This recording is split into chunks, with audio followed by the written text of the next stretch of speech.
that we're here today. And you're absolutely right. These cars are unbelievably fun to drive.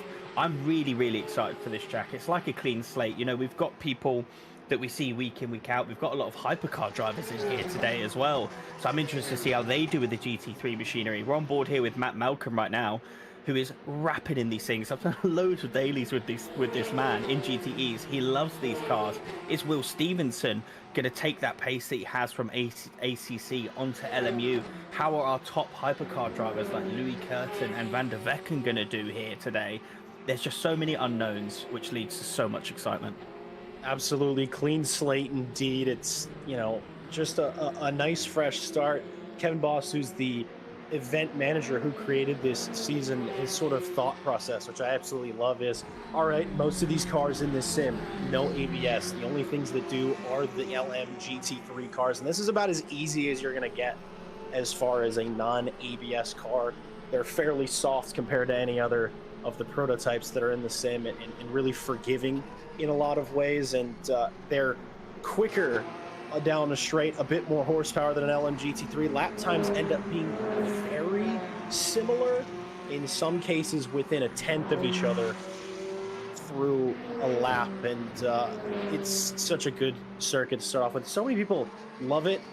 Everybody respects Sebring, and then Callum, let's get them all started with an on-board lap. Hopefully Will Stevenson sorts out a bit of traffic, because I think he's going to get ready to go for a hot one.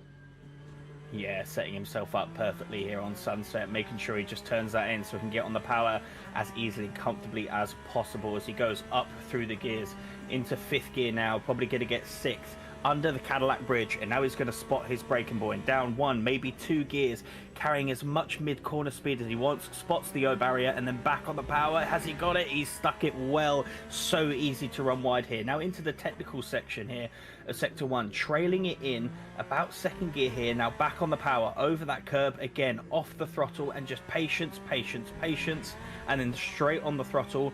Try not to run it wide on that exit curve as we go back up through the gears. Fourth into fifth, and now it's picking your brake point again. Most likely the first line for these cars, to see how the Porsche does. Bang on the first line, down into first, rotate the car around a little bit deep on the brakes there, and that's going to compromise his exit. He has to run over that curb, and again up the gears through this section here of the Fangio chicane and going into Cunningham corner. This is a corner which is deceptively tight, but you can carry a lot of speed here as he goes down into second gear. Doesn't choose first, and you can see how much that's cost him, just losing the rear, carrying a bit too much. Now into this even harder section, Jack, as you go out wide, down two gears, and it's almost blind. You can see the apex, but you turn in too early, and it is so costly as you run into this section. Two extremely fast left-handers. You want to eat the curbs as much as you can, and then we go down to two gears.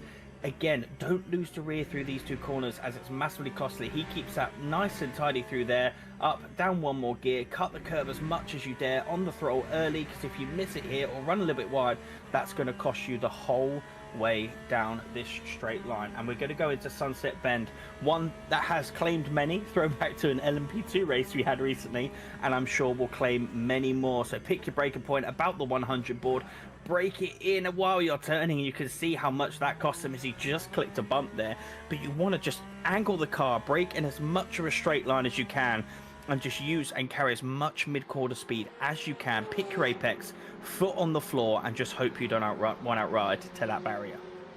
Yeah, they call it the corner of 1,000 lines, and I don't think that's going to be on the list of the 100 or so good ones. A little bit out of sorts there. It did seem that Will was just a bit off his time all the way through, but he's got enough time, resort himself. 7.5 minutes still to run in qualifying. The times are starting to drop all over the place right now. Yaroslav Roth, provisional pole sitter, extremely quick in the practice session earlier on. Philip Kamperdix is second, and Milos Vukasovic is currently running third. It's about a second between the top four, but the time is just going to drop moment after moment. For those of you who are unfamiliar with the GTE cars, I feel like far too many people are, which is a bit of a shame because they are incredible. You're like, yeah, that's a GT3 car, right? Well, kind of. They're very similar in a lot of ways. Of course, this was the preceding car to the LM GT3. And big difference, more downforce, more power, but less electronics in your favor. The other unique thing about them is you get 3 sets of tires. You get softs, you get mediums, you get hards. Everybody in the field running a soft tire right now. I expect the vast majority to take a medium in the race. I don't think we're going to see any hard tire runners at the first round, but I guess we'll end up seeing for sure. A request from those in the YouTube chat, Ash Baby saying that Mondays are not the same without him. I agree, but Ash, you know, we've talked about it. You can be here if you want to be. I can help fund that. And he also asked for Uwu. You're welcome, Mr. Baby. You get one of those for free. The rest costs money. Jens van Parijs is also in the YouTube chat wishing on good towards the Flanders esports drivers. There's a few of them in here, Callum. We're used to seeing so many of them, but at the moment, none running at the top like we see them usually. Wojtek Rybecki, very striking livery. Saw it earlier on. We got a few of those, and I think Callum Richard Whittle, really good livery on that Porsche. I don't think we've seen it yet, but I'm excited for it to debut on the stream. I'm sure it will debut a little bit later, and I know you're trying to eke out my reaction to that livery, which we'll discuss later on in the broadcast. I do just want to touch on the race format and the cars that we have here today, Jack. So we've got a 60-minute race, 2 times fuel, and 3 sets of tires. So with the 2 times fuel, that brings an element of strategy which is really, really exciting. Who's going to be pushing and taking the 2 stops? Who's going to be doing a bit of Lyco, a little bit of lift and coast to try and get this to a 1-stop race? And how that affects the cars. These cars, even though they're all in the same class of GTE cars, actually behave really differently. The Aston that we're on board here, driven by Ted Edwards, is a really stable, flat platform. Good at everything, not the best in any field. The Ferrari 488, absolute rocket ship down the straight line, but really struggles in the cornering. You know, you want to take that for a Monza or something along those lines. The Porsche here, GTE, my personal favorite, the most fun to drive in my opinion, really good in the cornering sections, but struggles on that straight line. And then we have the Corvette, which most likely will just want to kill you at all times, but if you can tame it, it's a really, really quick car around here. And I'm really interested, especially on a track like Sebring, where we've got the long straights and we've also got these really technical sections, how that plays out in the race and using your car's advantages to get ahead of the other drivers. And the internal car advantage is it's a lot more, feels like unique. Granted, there's only 4 cars, a lot fewer than an LMGT3, but they all are so different. And of course, the BOP hasn't been touched in basically, I don't know, it's probably been over a year at this point. No new tire model, no new updates to the car, because ultimately this car is about 3 years out of date at this point. A bit of hot words from Joe Dauber in the chat towards you, Callum. He's saying GTE better than an LMP3. Thoughts? I will say I haven't driven a GTE in a while, but I remember enjoying it exceptionally. But my love for the LMP3 and now the LMP2 ELMS car is quite strong, and I don't think anyone's going to top those for me personally. But you know, maybe I give them another go and I find a new car I love. Who knows? I think you maybe should. A little bit wide there, out of turn 1 for Louis Kearton and Ash. I'm not ignoring you. I see it. I can't believe he's gone and done it. He's tipped the stream 5 British pounds so that I can give another Uwu. And if that's not deserving of some praise, thank you, Ash, and thank you everybody else. Michael Redford. I don't know why I just called him Michael. Mike Redford, of course, he's saying this is his first time in the GTE. And it's going to be a learning exercise, and I think that's going to echo the sentiment from a lot of drivers tonight. And I spoke with many of them early on, and they sort of were joking of like, oh, what a track to start off this season. Sebring, possibly one of the most difficult tracks LMU has to offer, especially new machinery, but such was the 2023 WEC season, so such is our reality tonight. 2 minutes remain in this session. We did have a little bit of a penalty that dropped in for just a second. It might have been, well, unknown at the moment. I think the camera operator fell asleep a little bit. So possibly a speeding penalty that happened earlier that then was dropped towards the end.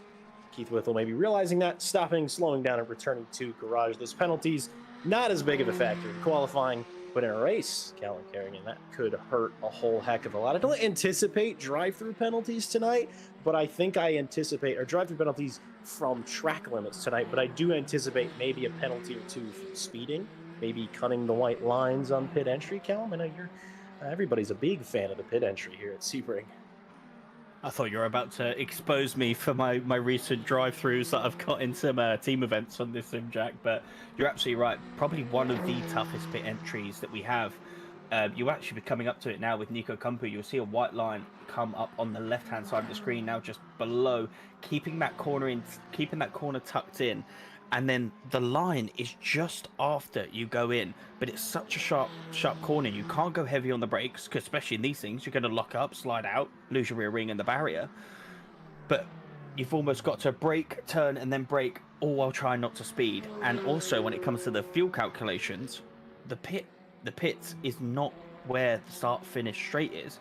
So if someone's trying to make an overcut and going super tight with fuel, they've got to make sure that's spot on, because you're probably using another 0.34% actually getting to the line. So I'll be interested if we see any fuel debacles happen towards the end of this race as well, Jack. I've definitely done that before. I think my most recent race at Sebring, I made a slight miscalculation and was short from my pit box by about 20 feet. It was not ideal. I don't recommend anybody do it.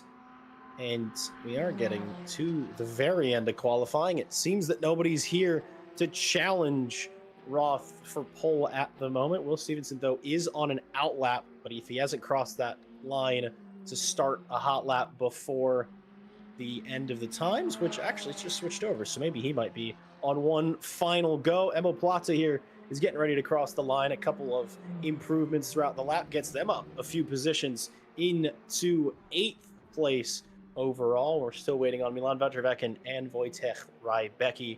Of course, Stevenson to cross the line last but not least. And finally, for the first time in several weeks, I get to see the amount of fuel that these cars have on board. And I'm very excited because I love a little bit of fuel strategy talk. Callum, I know you and I are, I feel like we're kindred spirits when it comes to fuel saving and the amount of saving we're willing to do on a racetrack, because unlike you, who is just a fast individual, the only way I can perform well in races is by strategy, and we'll probably see a bit of that tonight and throughout this season.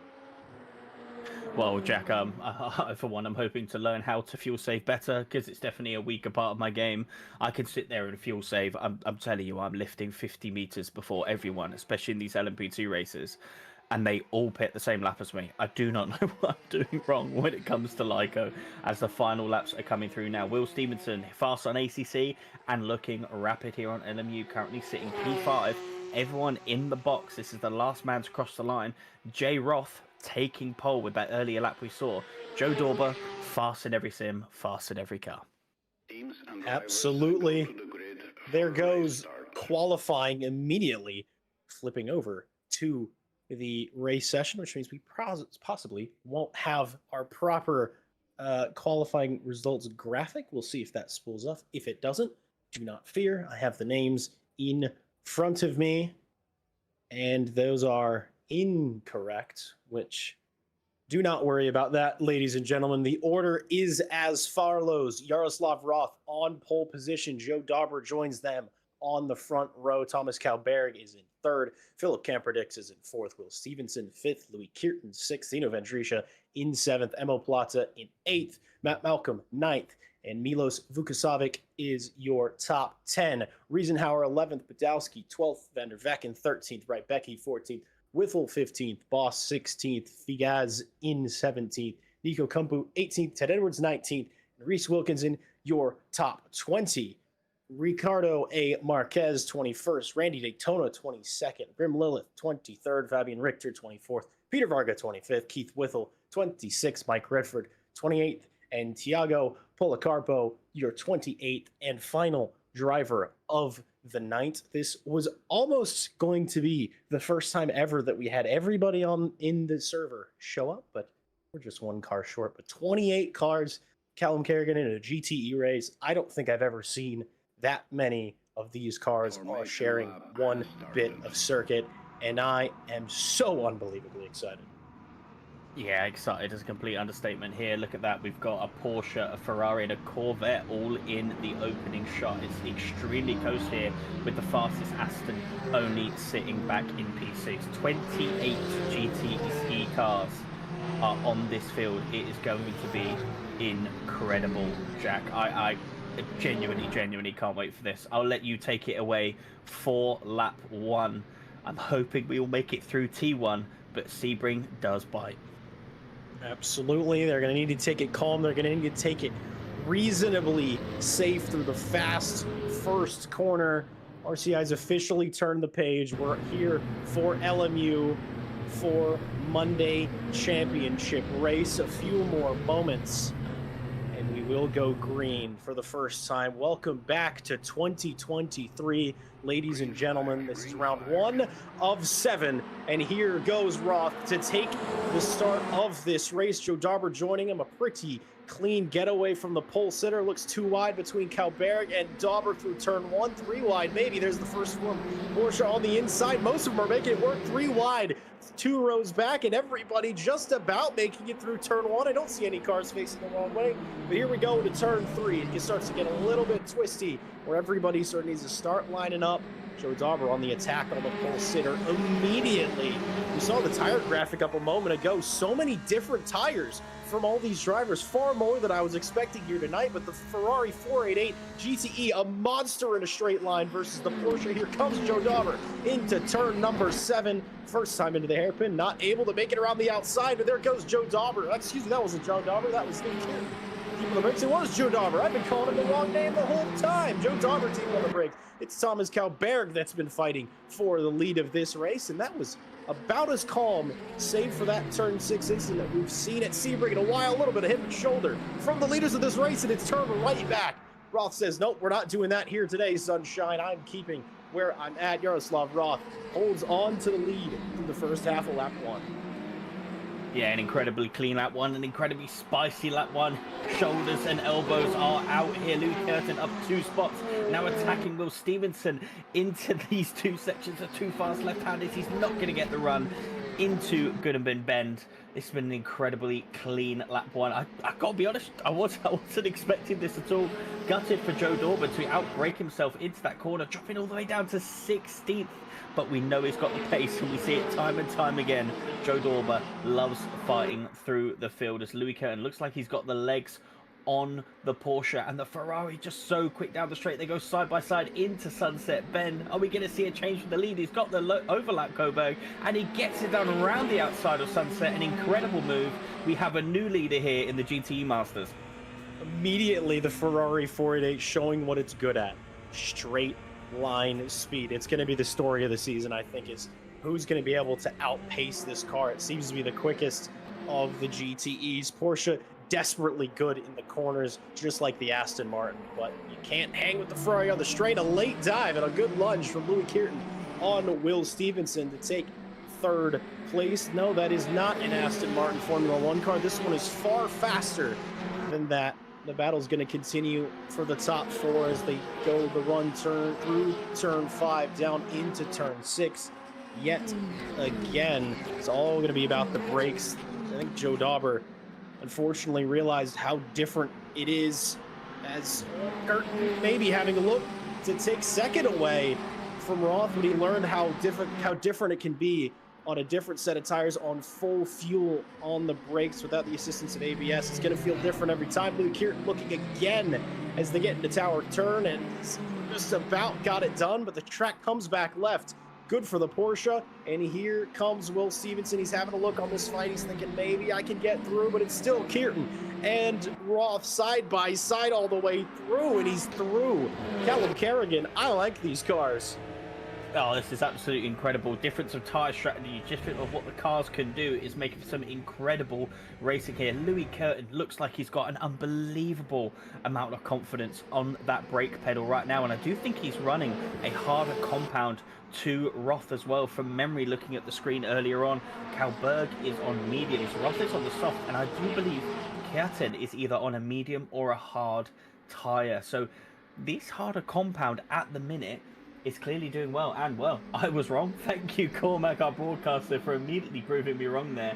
Kjartan is also on the soft, Roth on the soft, Van Driesche on the medium, but a good mix of different compounds here. And Jack, we were in a bit of a practice server with the guys earlier. Lots of complaints of tyre wear. So right now at this stage of the race, we're not going to see much difference, but as we get later and later, we'll see who's got the right tyre for the job and who even pits to maybe swap the rubber. If they're talking about a bad tyre wear, the soft runners could be changing in the stop here.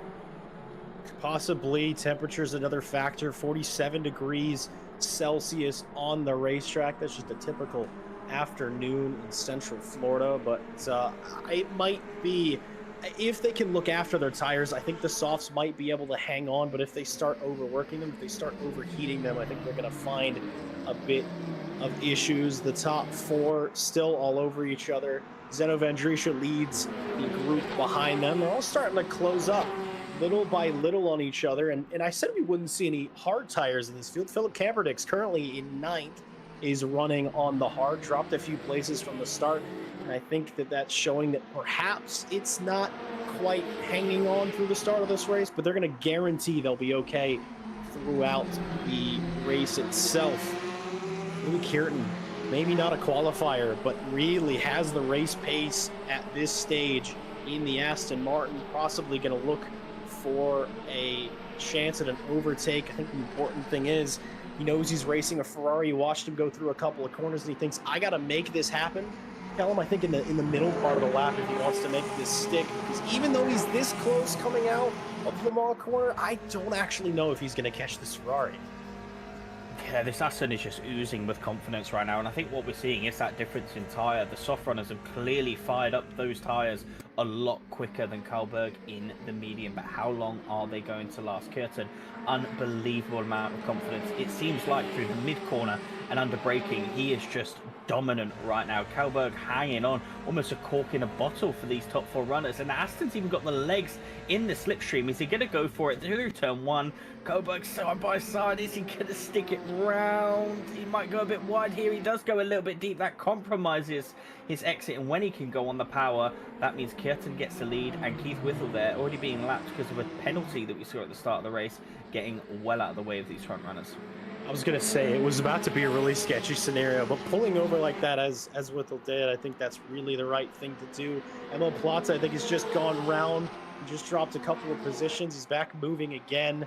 But he's holding on, as most of these drivers will do. It's going to be certainly going to be a bit of attrition in this race. Sebring is always that way. It's going to be a matter of consistency, keeping it between the lines, and taking care of your fuel and your tires, I think. But 3 different leaders in a handful of laps, Callum. I think it's already delivering. Kevin Boss, take a bow. The first of many Monday champs on LMU. If the first 7.5 minutes is anything to go by, we have an absolute brilliance in front of us. Yeah, 3 different leaders, 3 different cars as well that have all led this race. Kevin Boss, take a bow indeed. And speaking of Kevin Boss, currently running P10, having a brilliant start to this race as we're still on board with this top 4. This is the final car in that train, Will Stevenson. Saw him have a lot of pace in practice, and maybe he's just waiting for that moment to pounce, getting so close there through Le Mans curve. And actually that's going to hinder him, because he has to react to that car putting the accelerator on. He's going to be slightly back, and you can see he's actually just losing out on the straight there on top of Roth having the slipstream from Karlberg. I think so. I'm looking immediately at the virtual energy, or excuse me, just the fuel tank. There's the virtual energy in GTE cars, and immediately I'm noticing Thomas Karlberg is using far more energy than the rest of the cars around him. He's almost 10% down. So he has the pace on those mediums, but the cost is the amount of fuel being used by that car. So it's a little difficult to say how it's going to look in the big picture of this race. Something has gone wrong with Emil Plata going really slowly down the back straight. I fear something occurred in Sunset Corner, and I do believe that he's going to pull over. Because he's already gone past pit entry, a full lap would need to be completed. I think Emil Plata is going to end their first round of the championship early. The first of several, I think. A little bit of server fun stuff happening there, but it's worked for Will Stevenson regardless of how, because now he's side by side. So it appears that Thomas Kalberg had a bit of an issue a few corners ago because he's lost a position to Roth. He's about to lose a position to Will Stevenson if he can get the power down, and he can in the Porsche rear engine. Great traction. I know you enjoy a good Porsche race car, Callum, and you're probably used to seeing moves like that. It's just you can put it down so well. I say that, though. Round goes Will Stevenson at the exit of Tower Turn. We saw a couple of drivers do that earlier in practice and in qualifying, but fortunately gets it back going again. First of many commentators' curses on a Monday from me. And shame for Will Stevenson. He's dropped back 9 to 9th position. Yeah, gutting there for Will Stevenson. I think I saw Malcolm have an incident as well in the back there. This is the race start. A bit of contact between one of the Corvettes and one of the Porsches. That's allowing Ted Edwards to sneak right up the middle. And then further contact. Archie Bargy, both of them in the wall. That's 2 Astons in the wall. They're going to have heavy, heavy damage. And I think both of them have continued. This is more Archie Bargy. Van der Vecken and one of the Ferraris. It's almost like they're glued together coming out of the exit there. Vecken falling all the way to the back of the field. I was wondering why he's there. We typically see him towards the front. We're going to start his charge back to the front. This is Keith Whittle, I think, trying to get in the pits and getting in the way of, I believe that's Ted Edwards, and spinning out, trying to serve his drive through. So 3 argy-bargy little bit of mistakes there at the start, but it is definitely heating up. These are the first times that people are driving these cars. We are expecting mistakes. That's Plata, I think, in his first incident, hitting the identical Ferrari in the front there, just not predicting where it's going, or potentially a lap car not being predictable when they're fighting through the field. It's happening up and down the field here, Jack. We saw Will Stevenson make a mistake, now fighting his way back through the field, going through Kevin Boss. I also saw, just before we saw the Stevenson incident, Matt Malcolm went into the wall in the background, and I'm gutted for him. He absolutely flies in these cars. And when we're looking at the energy, he was sitting on the most energy out of everyone, more than Louis Chiatin. He was definitely going to make that one stop. And while I'm doing the maths here, I don't think a lot of people here can do the one stop. At the minute, all I can see is anyone roughly around the 55 to 58% now, they have the opportunity to do it. Anyone else not doing that, they have to do the 2-stop. And I think Kohlberg is running extremely, extremely tight, even on a 2-stop strategy right now. Oh, wow. Thiago Carpo, we just saw a bit of bother in turn 6, going deep, going round, trying to get the car fired back up on the slippery grass. Manages to get it just. Mike Redford comes through and gets that position from him, and it's already began. I said we had a clean start. Those replays absolutely proving me wrong. It almost looked like that Richard Whittle didn't get off the line very well. That caused a sort of chain reaction of drivers getting up the field 3 wide, 4 wide into turn 1, and it was a bit awkward. The incident with Milan van der Vecken looked super strange. It looked like they were completely glued together, but that's not really something that tends to happen a whole lot in Le Mans Ultimate. The netcode is such that you sort of are able to rub against each other but still have full control over the car. So something gone extremely wrong, but we have, as Callum Kerrigan said, we've lost 2 cars at this point. Emil Plata and Matt Malcolm both. Good news for them. There is a drop round, and this is a long championship, so hopefully still time to still place to get it back underway and challenge for a good result by the time we get to the end. There it is. Speaking of Richard Whittle, your favorite livery on track, Callum Kerrigan, because your face is on it. Allegedly my face is on it. I cannot confirm nor deny those claims, but Richard Whittle going for a very similar livery to what I usually run, with a couple of old man faces dotted across it. Don't know whose they are, but he's currently sitting towards the back of the field, currently sitting P18, fighting Grim Lilith, Reese Wilkinson as well there. And this is a bit of a train all the way up to the Corvette of Nico Kumpu. So getting quite spicy here in the midfield. All it needs is one of them to blink, and I think we're going to see a bit of an explosion here in this battle pack. I think you might be right. There's so many different packs that are fighting. The run at the front, though, hasn't changed for a couple of laps. Louis Kierton still leads. Yaroslav Roth in second. Thomas Kalberg in third. And, of course, Will Stevenson. We lost from that fighting pack. So now Zena Vandrish has been promoted up.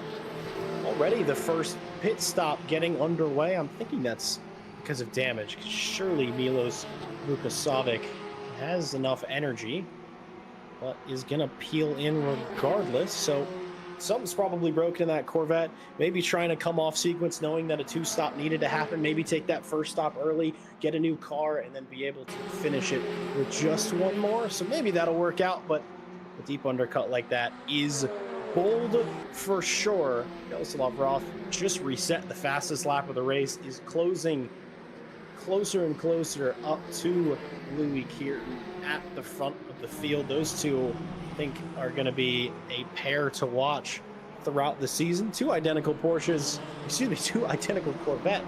with a Porsche in the rear of Kumpu, Figaz, and Randy Daytona, world famous ping pong player turned race car driver, is coming up the back of this fight. Yeah, at the back of this fight. And this was the train, Jack, that we were just talking about. And if you notice, there's only 3 cars now in this train, so something's happened. And Richard Whittle is now in 14th. When we last spoke about him, he was behind Grim Lilith in P17. So something's happened there in the mid-pack, and Richard Whittle has been the big benefactor of that. Seems like it, because the sort of time deltas haven't opened up such that it was a multi-car pileup, but something's gone well for Richard Whittle for sure. I think we talked about him, and he said it went good. Here is, well, that explains how he got past Milos. He's obviously coming through pit lane, but maybe something else occurred here in the mall corner, maybe slightly. Doesn't look like it.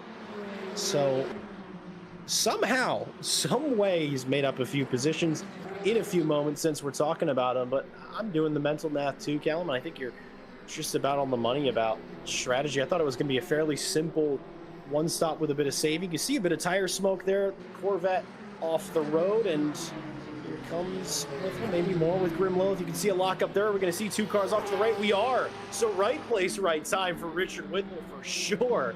Gets him up a few spots. Yeah, it looks like there was an incident between the Porsche and the Corvette, which run that wide, and then the Corvette was rejoining the track, and the Porsche was very slow from that incident. Richard immediately darting to the left to try and get some benefit of that. Grim taking advantage, both locking up brakes. There wasn't even any contact, so just pressure locking up the brakes.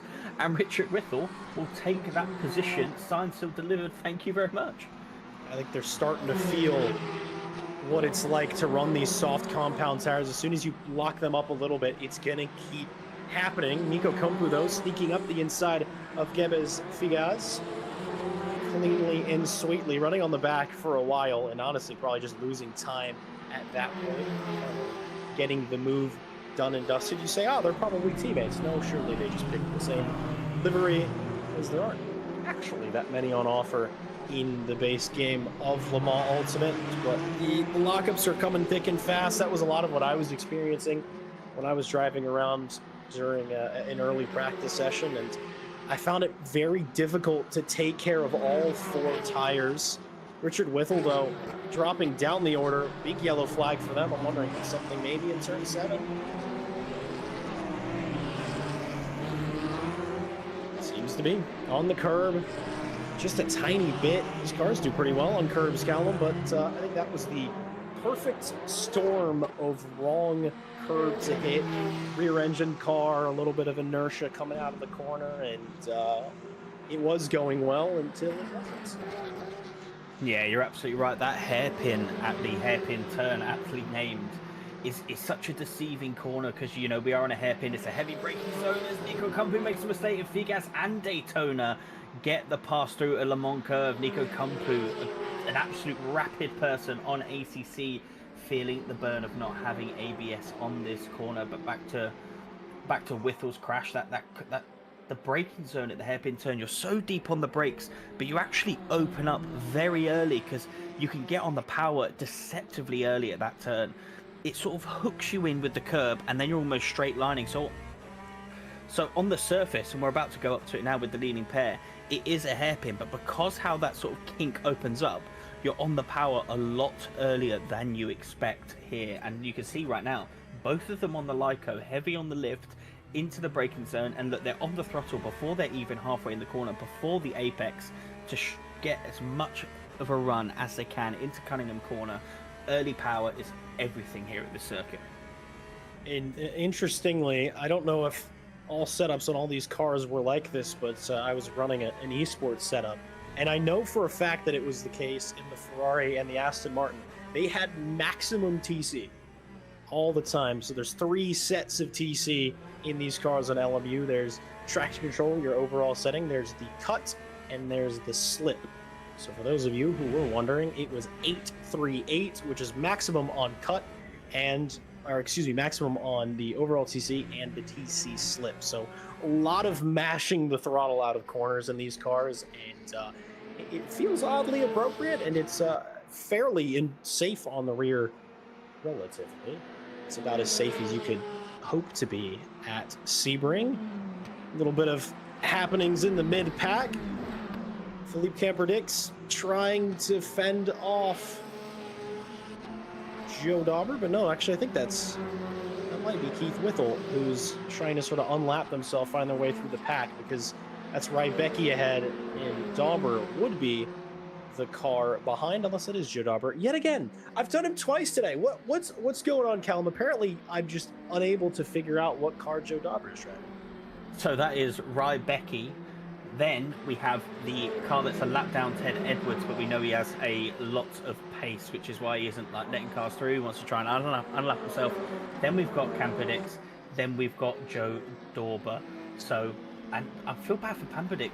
Qualified P3, took the hard tyre, and he's probably feeling that choice right now. Let's see if it gets him the pace towards the back end, as he's got a lot better and a lot more rubber to use towards the back end of the track. Back end of the race, not the track, sorry. Yeah, seems that there's been a spot of contact between the two leaders. You can see Louis Kearton going hard and fast into Sunset Corner, and Roth tries to do the up and under, or Kearton tries to do the up and under. No, they're into each other. That was that wheel we saw at the exit of Sunset. So it seems that Yaroslav Roth, our pole sitter, pretty much out of this race at this point. I don't actually know. He has retired from this race. So coming through Sunset Corner, they tried to make it side by side, and it went wrong for both, but really, really wrong for Yaroslav Roth. Maybe a steward's decision will be made about that one post-race, but big drama already. We're 4 cars down in the first 22 odd minutes. Had a feeling it would turn out this way, but it seems that the mistakes are now coming thick and fast. Yeah, absolutely brutal there from the two leaders, both of them into the barrier at Sunset, and heavy damage on Louis Kearton's car. You can see just by the way he's behaving, getting out of the way, doesn't want to impede everyone's race, and he needs to come into the pits and see if he can get 37 minutes on a fuel tank. That would be a massive ask, but that promotes Kalberg to the top of the grid, currently sitting in P1, but we know he has to do the double stop strategy. So anyone here that's saving fuel is looking in a pretty good position to take this win. And right now I feel for the likes of Matt Malcolm, who was doing phenomenal on the save. Without his mistake, he'd be right up there today. Seems like it. It's just the perfect circuit for stuff like that to happen. It in many ways a lot like a street circuit in the first couple of corners, and there's not a whole lot of runoff, and a lot of these walls are just concrete. No real tire to slow you down or make your impact a little bit better. Kevin Boss getting done in by Wojciech Rybecki there in turn 3. Aston seemed to have to run out of turn 1, but it's not a whole lot of tires, but there is a lot of concrete and steel between your car and the wall. Not comfortable for a driver, not comfortable for trying to keep all the bits on your race car either. Now back with Grim Lilith in the heart of racing Aston Martin Vantage GTE, followed by Reese Wilkinson in the Porsche 911 RSR GTE, because you all know how much I love referring to cars by their full government names. And everybody, I think now, just trying to settle in as best they can, Callum, trying to certify what their strategy is going to be, what they need to do to pull off the one stop if they've committed to it, or what they need to do to make a two-stop work if they're going to try. And still tons of wheel-to-wheel going on, coming over those curves. The cars look extremely unsettled, but I know this from being in the driver's seat. It doesn't feel as bad as it looks. They're almost deceptively soft, I feel like is a way to put it with these GTEs. That take care of you better than, well, just about anything other than a GT3 car. Yeah, you're absolutely right. It's taken 25 minutes, Jack, but the race has settled down a bit, and I'm interested to see what the mentality is here. A lot of people are coming towards the end of their stint. We're seeing 20%, 18%, as low as 12% for the leader on fuel. So when you're sitting in a battle pack, actually, why don't I do a bit more Lyco, sit behind this car, use their drag to save some fuel, and I can just get them on the pits because I've saved that extra percent or two. Obviously, when you come into the pits, the time it takes is all in the refueling. So if you're saving 1, 2, 3% of energy, that's a massive, massive gain in the pit stops. I'm looking at Daytona and Pampanix right now. He's got a massive delta against him. Reese Wilkinson's got 5% on Grim Lilith. And of course, Marco Badowski on Kyle Berg has a shed ton of fuel, and that's going to pay dividends when we get into the pit stop cycles, which I'm expecting imminently for these drivers. The thing with Marco Badowski's strategy here is he is fuel saving, but he's also running the soft tires, so there's a chance he still has to stop and take an extra 6 to 12 seconds for those tires. Now that is not going to offset the extra stop we're anticipating for Thomas Kuyberg to have to do, but it might be able to help him out if maybe he saves a bit extra in the second stint to make it a one stop. But I honestly, when it comes to GT racing, as I'm used to it, as sort of watching and commentating in Le Mans Ultimate, I've only really been watching GT3s, and there's so much less that goes on from a strategy standpoint. Generally, of course, there's still a strategy, but you don't think about different tire compounds. And even when it comes to hypercars, it's not this spread out. I've never seen a race in hypercar where all three compounds are being used at the same time during the race. I mean, it's going to just be so fascinating throughout the season. And I think, Callum, we have the sort of best seat in the house to figure out GTE strategy. And maybe if GTE Masters comes back again, a bit of a mistake from Grim Lilith there, but if it comes back for season 2, maybe you and I will just go out there and monster it. Oh yeah, we'll absorb all the knowledge from watching this for a full season, Jack, and absolutely dominate season 2. I have no doubt about it. But talking about strategies in compound, obviously the softer rubber is faster, but it's going to wear more and operate at a different temperature. The medium, exactly what it is, it's the medium of both of them, will operate at a different temperature, have a little bit less wear than the softs, but have just not be as quick. And then the hard, the slowest of the bunch, but can last the whole race comfortably. And the mix of strategies is extremely interesting. We've got a quick race replay here between Will Stevenson and Marco Badowski. Stevenson has been hunting this man down, and I would go as far to say this is with a net lead considering Kallberg's current fuel status. But Will Stevenson making that look easy. Just threw down the inside of T1. Badowski goes a little bit wide, and that's what I would probably say at this stage, potentially net lead of the race from Will Stevenson. Bearing in mind, he's had an issue or two in this race, and he's fought his way all the way back to the front of the field. It's unbelievably impressive. It almost looked like Badowski sort of let him come through, maybe knew that the pace that Stevenson had was greater than his, thought one of two things, I would imagine. Either I need to fuel save more, so I'm not going to waste time fighting, or, hey, I'm going to follow this guy. He's pretty quick, so maybe I could learn a thing or two, but the gap's already opened up to almost a second in the first couple of corners. The other beautiful thing about this race from a driver standpoint that makes it more difficult for them, we can see how much fuel these cars have, but from the cockpit, these drivers have no idea what's going on around them. They don't know who's on what strategy. They're just going to have to play it as they see it throughout this race. There's no virtual energy system like in the LMGT3s and the hypercars where you can see what's going on at all turns. You just have to play it like it's a P2 or a P3. Bit of a mistake here, I think, from Figueiredo, allowing Richard Whittle to get an easy pass after his little boo-boo earlier on, and getting to that half-hour mark, and Thomas Kallberg's still going, Callum. There's an opportunity here, because he's got one more lap to go, I believe, till he needs to stop, and he actually might be able to make this closely, but I think he might actually do it in a one-stop. Yeah, I just want to announce here, round one, that if he manages to do a one-stop, I will never claim to be good at maths ever again. I was fairly certain this man would have to do it too. And if he's boxing at the end of this lap, that's still very, very tight. Though the timer will be below 30, it depends where he is on circuit as to when that lap will go. Either way, Stevenson has a massive amount of fuel advantage and will take a lot less time in the box. This one definitely isn't over yet, by no stretch of the imagination. You're right. Certainly not over whatsoever, but it's looking like our current leader's in a better position than maybe we pegged him for initially.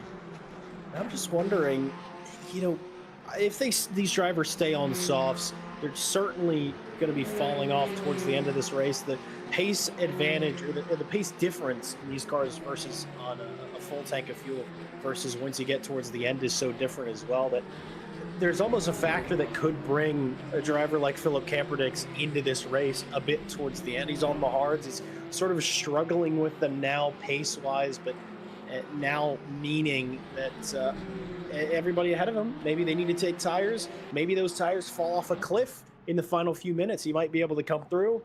All three leaders coming into pit lane, which is a bit surprising. I thought at least Will Stevenson and Marco Badowski would go another lap.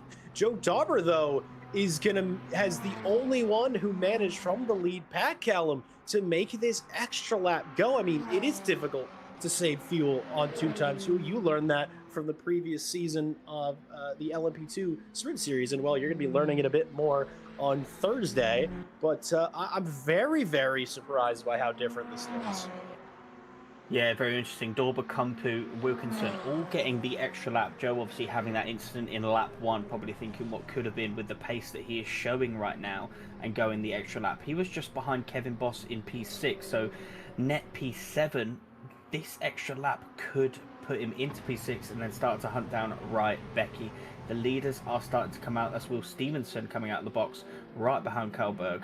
Badowski behind as well. Stevenson just before the pit stops as well was catching Kallberg at a rate of knots. 4 seconds behind currently. Last time I checked at the timing board, that was 8 seconds. This is going to be a fight to the finish. Nothing better coming our way than a nice last few minutes fight. I mean, we're coming off of the 3 hours of the Nordschleife on Saturday, and the win for the race was decided on the very last lap, so could be more luck headed our way, but the packs are beginning to form. Randy Daytona now, after pit stops, up a few extra positions. Excuse me, these are the few that haven't stopped yet. Nope, they have. It is just now updated, and you can see how different the amount of fuel that everybody took. Thomas Kallberg and Marco Badowski taking far less fuel as Milan van der Vecken goes wide and around in turn one. He's going to have to wait a few moments before he gets going again to avoid an unsafe rejoin. But I will say, I went wheel to wheel with Milan van der Vecken in turn one in a practice session, and it actually ended up very similarly to last time. And I don't think that certainly is not a mark on Milan van der Vecken's driving skill. It's a mark on how difficult it can be to go too wide. And I think it was a little bit of bump between the two cars as well. A tiny bit can unsettle a car in a position like that. And one thing is for sure, those tires are just going to be in such a worse shape after an incident like that. Yeah, you're not wrong, but he is on the mediums, so hopefully that's a little bit of a constellation prize, as it wouldn't have taken too much bite off that rubber. Kevin Boss has overtaken Rebecca in the box, and they're both coming around Le Mans curve right now, so let's see where they end up in relation to Joe Dauber, who should be coming up the pits at any moment. But Kevin Boss, this puts him now net P5, depending on where Joe Dorber comes out. An incredible run from the Dutchman.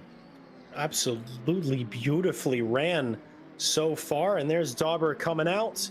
He gets it, and Joe Dauber slots in behind Wojciech Rybecki. That was such a shakeup from all those pit stops. And I think that's a lot of it was decided by the amount of fuel that everybody elected to take. Of course, from inside the car, your MFD, your fuel computer will tell you, hey, you need minimum.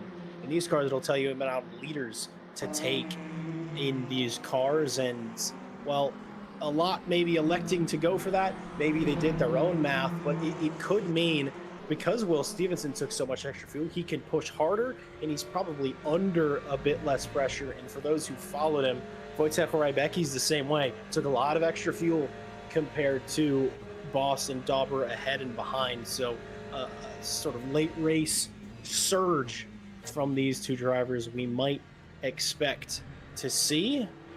And I haven't mentioned it yet, but I'm so pleased that, yes, there's only 4 GTEs, but in Callum, you probably know this as well from doing all the old fixed GTE daily races. There were really only 2 cars that were ever driven. It was the Ferrari and it was the Porsche. Look at all those Corvettes. We got a couple of Aston Martins dotting the field. I mean, this is fantastic from a manufacturer's standpoint. Yeah, you're absolutely right. I believe on the signups, it's actually pretty dead even between like the signups of the vehicles. And again, just going back to what I spoke about early on in the race, the people that want the Aston just want that stability. The people with the Ferrari want that pure straight line pace. The people in the Porsche want that rear stability and the incredible cornering that it has. And the people that pick the Corvette want a car to kill them, but like having fun hanging on. And Kevin Boss is doing an incredible job of hanging on right now as he just makes a mistake through Le Mans curve a little bit wide there. Is Rybecki going to capitalise on that mistake? I don't think he is. The legs on that Corvette, we saw it going into the hairpin turn earlier. The legs on that Corvette is just no match right now for, well, it's quite literally the match for that Aston. Rybecki's going to have to get it done like he did in the first stint.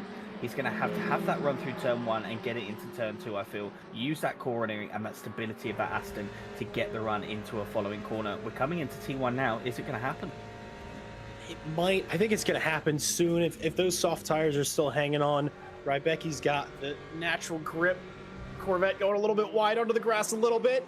Rybecki has to avoid it, but he's going to get this move done pretty simply. And yeah, it's just those soft tires hanging on a bit better through the high speed. The difference in Sunset and the difference in turn 1 is so great.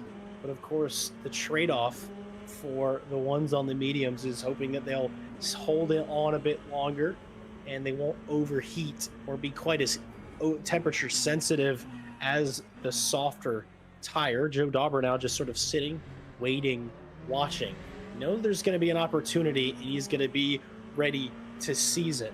Curious though how well Kevin's going to hang on to the back of that Aston Martin through the middle part of the lap. But I'm kind of like you, Callum.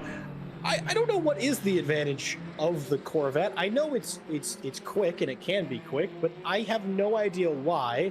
But I do think it's just a bit of I want to be scared all the time, or V8 motor.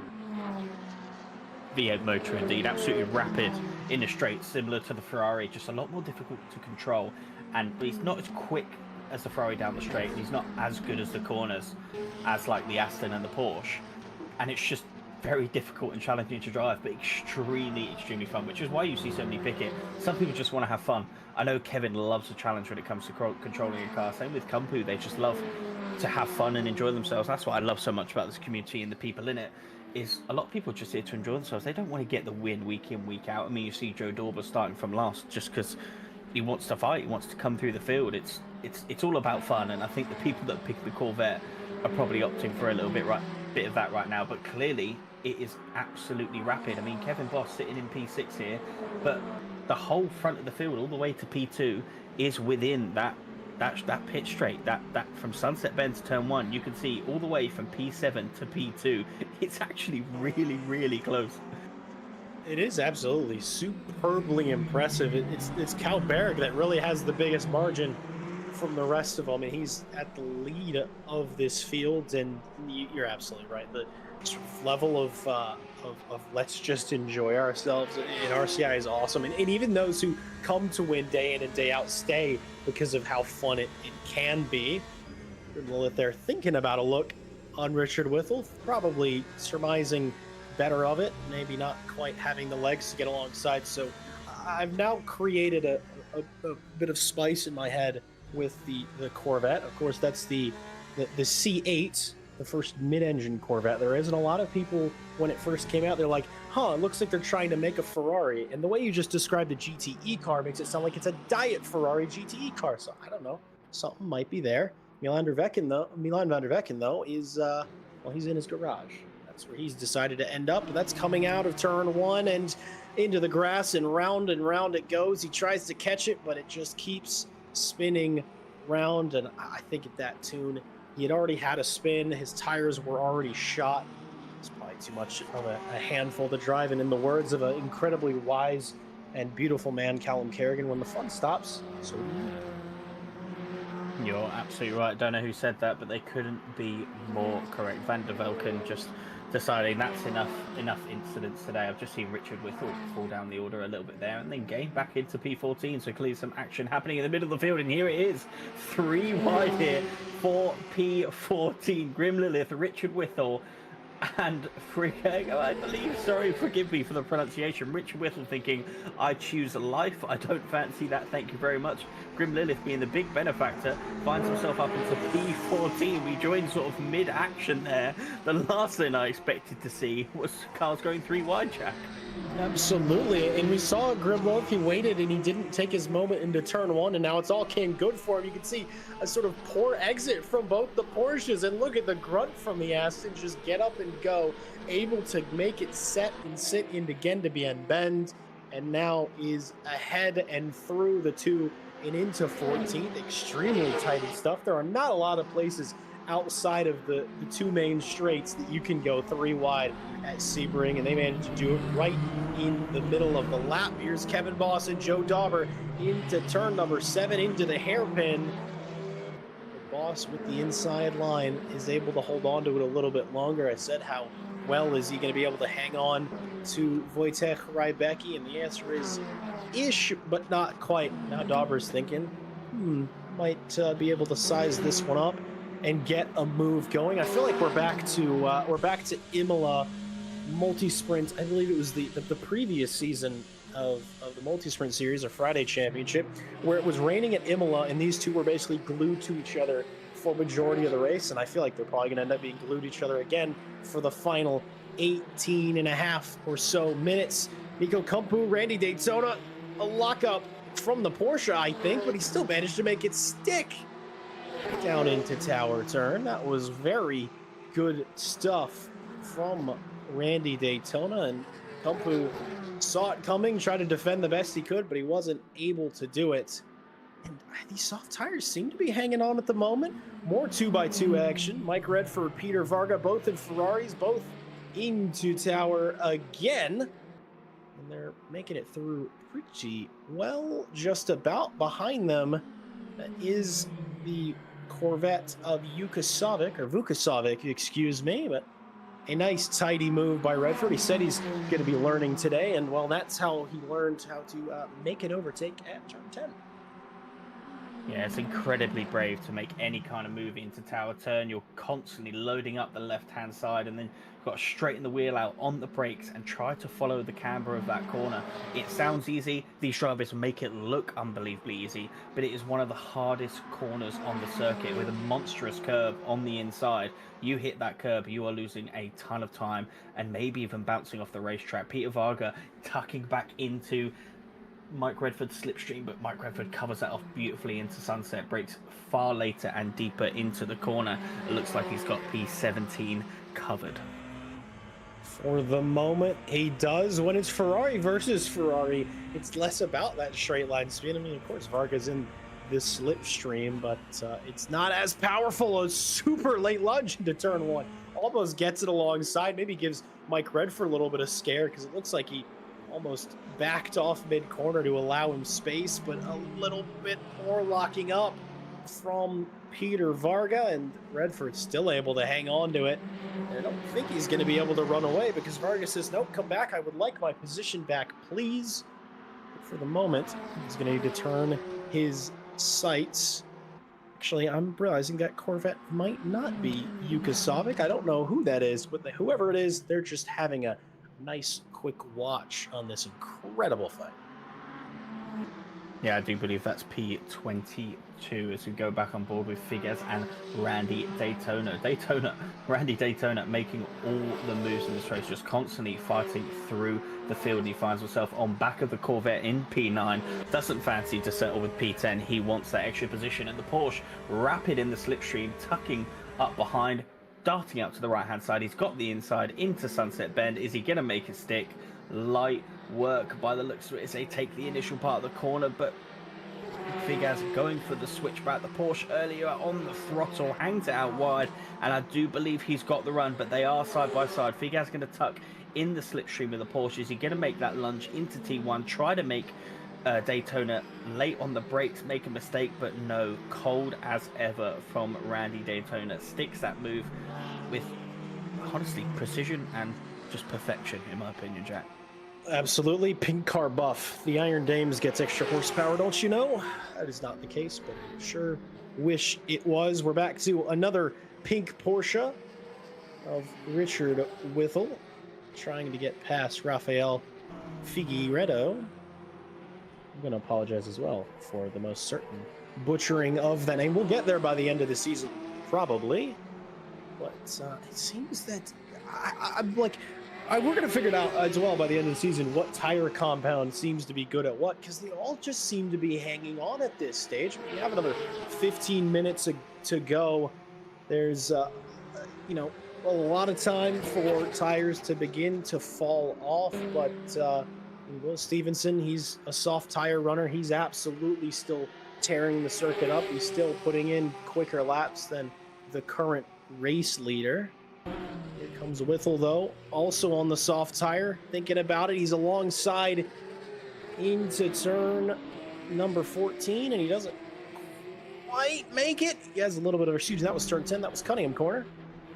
And they're going to do the run towards Tower, but I think he sort of lost his run there. He had a look, wasn't able to make it stick, and had to drop back just a few places. And all I've learned at this stage, Callum Carrion, which isn't that surprising, we know virtually nothing about racing GTE cars, it turns out. You could have edited that statement. Nothing about racing. Here we go with a replay. Joe Dorber and Kevin Boss. Dorber just late on the brakes and locking up as a consequence to that, and then a bit of a hip and shoulder check there with Kevin. Kevin getting a bit squirrely in that Corvette, but manages to hold on. So these drivers, no matter what the tire compound now, are feeling the wear. A lot more lockups happening throughout this race. We're back on board now with the Richard Whittle fight. Porsche on Porsche. We have to remember Richard Whittle is carrying extra ballast with all the giant heads that are currently on his livery.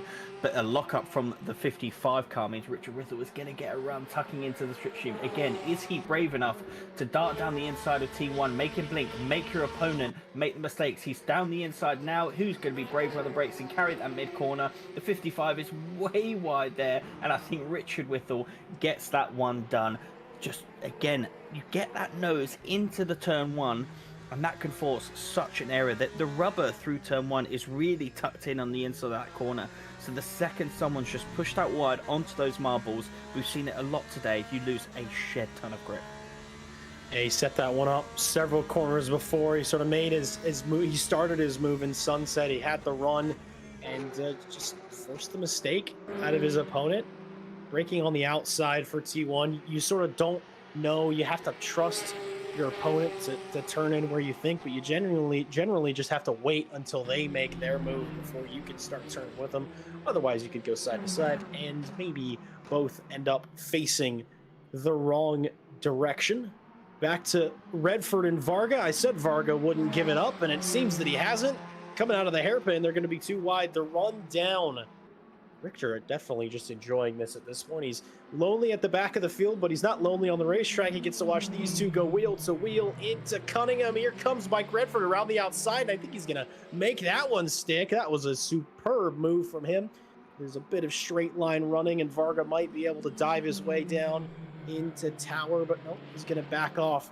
The interesting thing about Tower turn in Cunningham corner, Cunningham comes first. It's the slower of the two, but you can make moves done similarly in both. But Redford now putting his foot down, opening the gap up for the first time in a little while. So if you could just keep the mistakes away from him, he shouldn't have to fight this one too hard.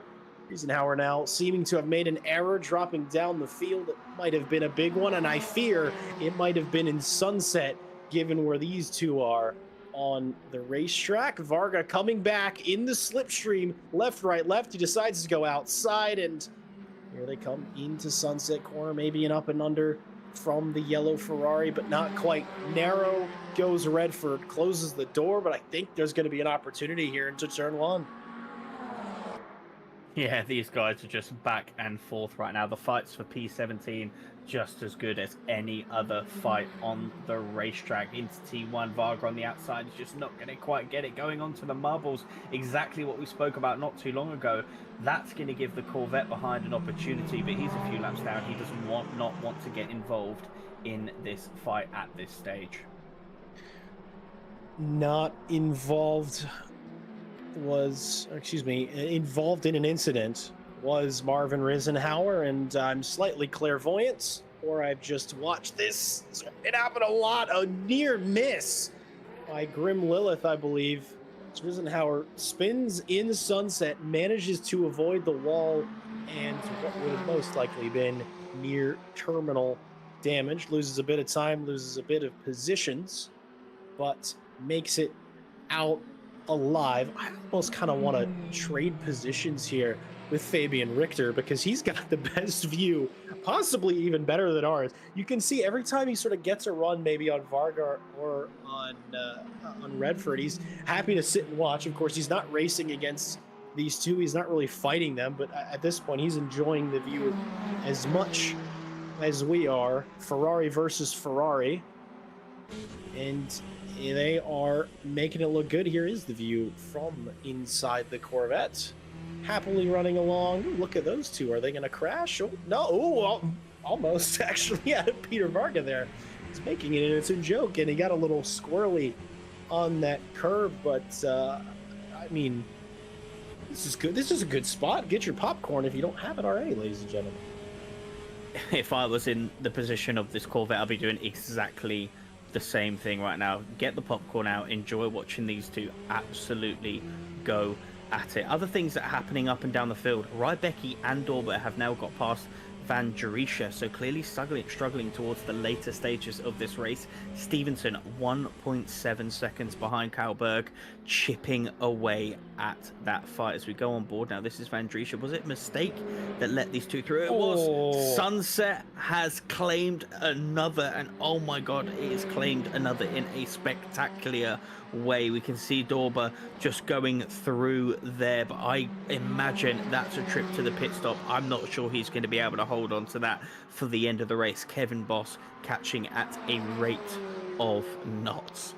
I'm surprised all four tires stayed attached on that car. That was a huge front left impact, front right impact, and I'm surprised he was even able to drive away. It does seem, though, I think there was a mistake by Thomas Kauberg that last lap, because suddenly it seemed that Will Stevenson was able to close almost a second. That gap under two, about 1.6 seconds thereabouts, and see how that turns out. He's got 7.5 minutes to get there and make the move. I mean, if you were going to ask me, watching him spin in the first couple minutes of the race, Callum, I would have been like, he certainly got the pace to come back and really get a very solid result. But I think because of all the other factors that happened outside the race, the front two crashing into each other at the exit of Sunset, it's brought him into a possibility of winning this race, and that's incredible. Yeah, I mean, just it feels so long ago that the drama of that happened, Jack, but in reality, it's only been within the last hour. Incredible racing up and down the field, and drama from round one, which I'm sure we'll see expand throughout the whole season. Varga right on the back of Mike Redford again. Darts to the inside. Redford says no. Darts from the outside. and Redford has that covered once again, but Varga with an incredible sort of mid-corner there catches right back up. Are we going to see some more action into turn one? It seems like Redford's got the run to cover him this time. His cars look so unbelievably on edge in this race, and you know, it comes down to the way the cars are set up at this point. And if you are looking for setups for your race cars, even be it some GTEs, they exist from about a year and a half ago, but they are darn good setups from what I could tell. Head over to our friends over at Coach Dave Delta and Coach Dave Academy. They have setups, they have tools that can help you go quicker, and they have coaching if you decide to go that route as well. Greenman Gaming, a great PC gaming marketplace, incredible deals, incredible savings on all kinds of new releases, and all great deals on sim titles as well. Moser Racing is your one-stop shop for high-quality direct drive hardware that doesn't break the bank. I know I personally use Moser. I know plenty more people at RCI do as well, and we all love it. They have great stuff, sim racing gear, trucking equipment, and a host of flight sim gear to make it all happen. Thank you to all of our wonderful partners, and a special thank you as well to Motorsport UK for having us on their list of recommended esports communities. All that being said, a couple close calls in the past few moments between these two, but fortunately no drama that needed to interrupt myself. Another possible look, possibly a corner cut from Peter Varga, and he's really wanting it. He's really going for it. Maybe he's willing on at this point, Cal, for a bump draft from the Corvettes. Well, Jack, you know I love a pump draft in this sim. I do like to dish them out occasionally, especially in practice sessions when we're having a bit of fun. That Corvette now in between the two Ferraris, still a lap down, but now he's like, look, you guys have had your fun. Let me through now and continue your fight. He saw the opportunity to get past Varga, and I can only imagine he's going to want to get past Redford. As he does into T1, Redford should let him through here. He knows he's got the pace on both of them, and he does. Smartly, that brings Varga back into play into T1, T2, where we've seen Varga lock up quite a few times into T2. We're going to see it here. No, both measured on the braking pedal, but gaining quite a lot, almost touching through this first sector. This is incredible here for P17. All the while, the lead gap's gone down to 1.3 seconds in the dying stages of this race, Jack. It does look like the soft tyre was the preferable strategy. I'd like to see how much learning that takes into round two. So you see Varga going up the inside of the hairpin turn. Redford has it covered off again in the later stages of the braking, but a little bit of flash of the lights. Looks like Varga wasn't too happy with that one. I think it was more likely Varga locked up his brakes and caused the near accident. And I think it was more my bad, didn't mean to do that a whole lot. I don't know if he was entirely displeased. Here comes Randy Daytona with the switchback on Kevin Boss into Sunset. He may be alongside, but does he have the run on the Corvette? It doesn't look like it down the straight. Maybe another switchback. But I have to say, the way that Daytona has surged in the second half of this race has been incredible. He's going to stay too wide with Kevin Boss. The soft tire really seems to be like the one to be on, at least tonight at Sebring. And trying around the outside, not quite doing. Maybe going to have a look once they get over to the hairpin. So many fights up and around the field. It feels like everybody's racing for the win, how hard they're doing. GT cars always deliver good racing. I think that's why so many people drive them. And I was thinking maybe it'll be a little bit sedate. Maybe, you know, a lot of people still sort of figuring these cars out, driving for the first time in possibly close to 2 years. But no, they're all driving like absolute professionals out there. Yeah, what you can really see is sort of the confidence build as the race goes on. Daytona being a prime example of that. Qualified a little bit further down than what you'd most likely expect, but it's just built himself into this race, gaining spot after spot and just showcasing the pace he has. A best lap of a 2:01.9. That's 6 seconds quicker than Mr. K Boss, but we know how good Kevin Boss is at defending. The last person you want to come up to in a train of cars when you are climbing up the ranks is Kevin Boss, an absolute demon of a defender he is in any car on any track. This is why I'm so glad that a lot of endurance racing, I'm his teammate, and I don't have to go wheel to wheel with him because I don't have to deal with the shenanigans. I just get to give him thumbs up and say you're doing great. And looking just behind these two, Zena Vandrisha and Philippe Camperdix, one of the few hard tire runners that are up here, is maybe making a little bit of a late race surge. Zena Vandrisha, after his spin, trying to do it. The positions are swapping left, right, and center up ahead with Daytona and Kevin Boss. And up at the front, though, I was watching it happen. I noted it was just under half a second a moment ago, and here it is with this very well might be the last lap of the race. It is actually, I think, going to be the very last lap of the race. Will Stevenson finally found his way on the back of Thomas Kalberg. Here he is getting so close into the hairpin, almost brushing the back of the Ferrari. And Stevenson is probably knows at this point, I have to get this move done ASAP. If I don't come out of Le Mans corner ahead of this Ferrari, I might not be able to win this race. We anticipated a close finish, Callum Kerrigan, but this is about to be about as close as we're going to get. One or two more big opportunities. The late lunge for Will Stevenson. I was going to say he might be able to have it with a little bit of a nudge. He knew that he needed to make this move now. He almost got it done. A little bit of hip and shoulder. Kalberg managing to hold on to his car. You can see how much he wants this in every fiber of his being. Maybe one more lunge into Le Mans corner, or he's going to have to hang on, but cutting the circuit does Thomas Kalberg. You can see he's under pressure coming out of the corner. It looks like the Porsche maybe a bit better of an exit, but this is a Ferrari 488 GTE after all, the straight line missile. But here comes Will Stevenson. If it's going to be done, it's going to have to happen in Sunset Corner. The brakes on the Porsche are extremely good. A little bit of a lockup, and he goes deep into the back of Thomas Kalberg, and I don't think he's going to be able to hold on to it. He isn't. Very last lap, very last corner, almost sorted the end of that race. Kalberg elated to come across the line in P1. Will Stevenson by a hair finishing in P2.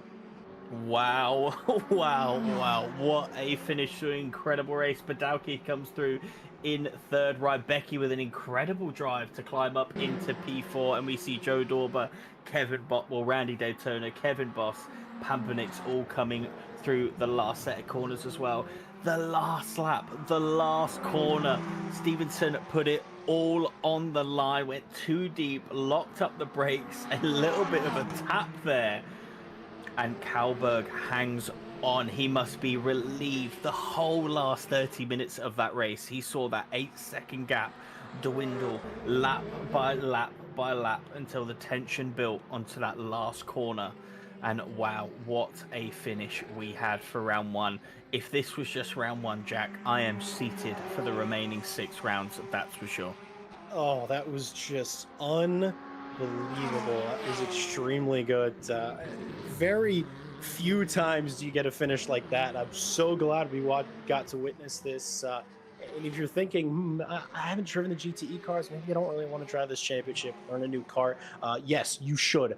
Absolutely. Here's another replay of what we just saw and how close it was. It looked like Will Stevenson was better on the brakes, so that's just because he locked up a bit deep, and Kalberg into the back of him, but they're both able to hang onto the car. He keeps it out of the wall.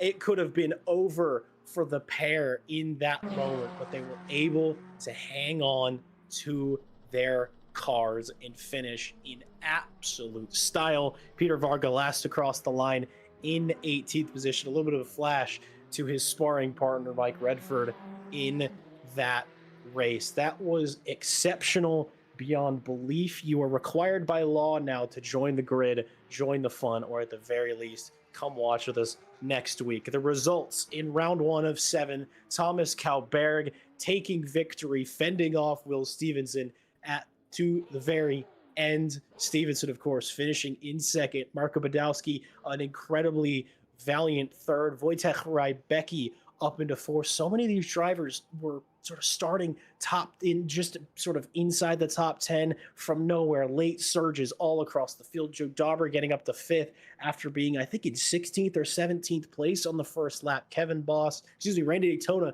finishes 6th, another late race surger. Kevin Boss just didn't make many mistakes, pounded up the field. Philip Camperdix in 8th. Zinovan Drisha, after a couple mistakes, hangs on to 9th. Gebez Figaz is your top 10 in the race. Unbelievable stuff from everybody. So much incredible racing throughout. I'm buzzing right now. Reese Wilkinson finishes 11th. Grim Lilith managing to come home in 12th. Richard Whittle 13th. Rafael Figueredo in 14th. Marvin Riesenhauer in 15th. Nico Kumpu in 16th. Mike Redford 17th. Peter Varga 18th. Milos Vukasovic in 19th. And Ted Edwards finishing in 20th. Keith Whittle and Fabian Richter, 21st, 22nd of our finishers, with Milan van der Vecken, Louis Kierton, Jaroslav Roth from pole position, Tiago Policarpo, Matt Malcolm, and Emo Plata all retiring from the race. I will say, that's some attrition, but at Sebring, I expected a bit more, Callum. It's incredible that so many of these drivers made it through, made it great in cars that nobody really drives. And now the question is, why not? They're incredible. Yeah, a big shout out goes to every single driver in that race for providing us with 1 hour of incredible entertainment. Really set the standard here for what we're expecting for the rest of the GTE season. Next week, we're actually heading to the Algarve, Portimao, one of my personal favorite tracks. And if people aren't used to not having ABS, we are going to be seeing some lockups in that race, that's for sure. Spa, which I'm sure everyone knows and loves, that's round 3. Then we go to Le Mans. I'm expecting the Ferraris to be absolute rocket ships there, as well as in round 5 when we go to Monza. Then we take to Fuji. Sector 3 is going to really put in a challenge for the difference sort of in characteristics of these cars, with a season finale at Bahrain. It's going to be an incredible, incredible season. But not only do we have here the GTE Masters, but we've also got an LMP2 Sprint Series that is concluding on Thursday, where 5 different people are in for the championship honours in that race. Ryan Gill, our fearless leader, has to finish, I think, anywhere from 4th and above to take it, but with 5 people still in mathematical contention. That's going to be an absolute banger. And in just over a week's time, we go back to multi-class racing on Fridays. It's the International Sprint Series, GT3s and hypercars. A lot happening here on RCI. And if this is your first time watching a stream, that's just a small taster for what you can expect here racing on RCI. Anything you want to see, check out the descriptions, join us on our social medias, and yeah, get involved, that's for sure. Yeah, and everybody, Will on Callum, he is one of those 5 in mathematical contention for winning the championship. So I don't play favorites, but because you're here, I'll wish you good luck tomorrow. And thank you so much for joining me in the box. It was such a pleasure to have you back and so much fun. And I know you and Jesse are going to do phenomenal next week. And I'm just so excited to see this championship through, because it's going to be incredible. Thank you, Jack. Thank you, everyone that's watched today. Thank you, Cormac, for incredible broadcasting. I do have to run off early today, but massive well done to everyone that's currently sitting in the interview box. You've got some killer people to chat to there. I'm going to be watching this one back, not only for my own enjoyment, but also want to see what it felt like in the cars for these drivers. I'll see you next week. Adios. Absolutely. Thank you so much, Callum Kerrigan. And immediately on to interviews with none other than Mr. Thomas Calgary. That's one of the most dramatic finishes to a race I've seen in a very long time. And to the very last, well held. It almost went booster to rock. Just tell me how you feel now. I'm feeling quite happy and enjoy this track. So I'm happy to win on it. So yeah, the last lap was chaos. The other Porsche admitted he was at fault for the late descent, but then yeah, last corner was just chaos. But yeah, I still won, so I'm happy. Yeah, chaos indeed. I watched you guys throughout the entirety of that final lap. I feel like one or both of you could have ended up in a barrier at multiple points. So well held by you to fend off a near disaster, and So when it comes to GTEs, I feel like many people are coming back to them or coming to them for the first time. Do you have a lot of experience in these cars, or is this sort of first time in a long time?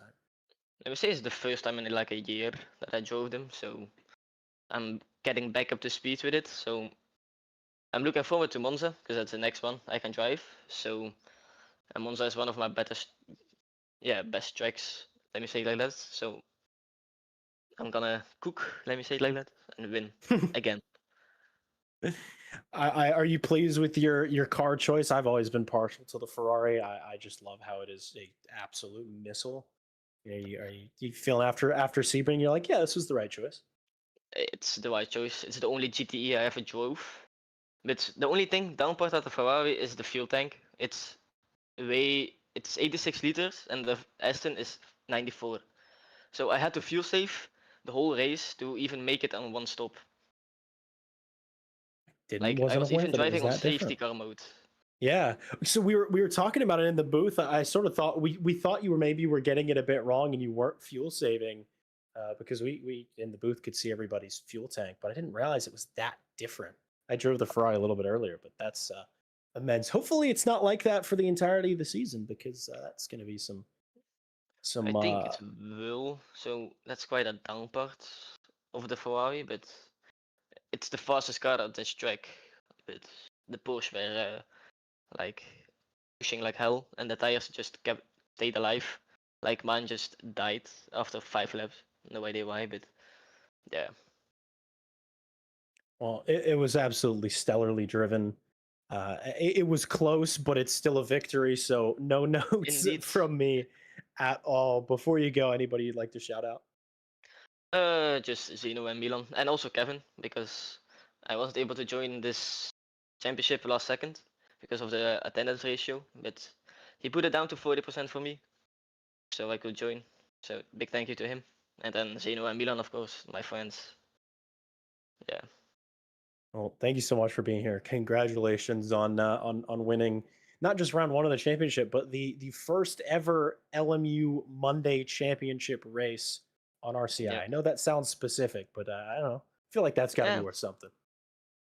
It's worth a trophy. All right, it's worth a trophy. Done. I'll send Yeah, it to you. Well, thank you so thank you. much for being here. We'll look forward No to problem. seeing you at Monza. Yeah, thank you. Mr. Will Stevenson, our second place finisher by a hair. That was one of the better final laps of racing I've gotten to watch. It was a little bit close at points, maybe a little bit rowdy from your end, but we won't dwell on that too long because it was incredible to watch. How are you feeling? Gutted, to be honest. Um, yeah, just a slight mistake into the final corner on the brakes. Just went in a bit too deep, and yeah, unfortunately locked up. And then obviously the spin earlier ended up in the barrier, which didn't help my case either. So yeah, gutted because when Roth and Curtin crashed, I probably should have been able to take advantage of that, and then just didn't because I made my own mistakes. But happy to pick up second. Pace was really, really good, actually, considering I hate Sebring. So it's one of my worst tracks. So that at least sets a good tone for the championship. That was going to be my next question. Is sort of how you're feeling on that. But are you a regular GTE driver, or are you like I would assume 95% of the grid where you haven't driven it in at least a year? I drove them quite a bit when they first came out, so I've got some experience in driving them. Obviously, yeah, I don't think I've driven them in about a year because LMU doesn't really do any daily races with them anymore. Isn't that But it just was, the biggest shame? yeah, I mean, I don't like the brakes.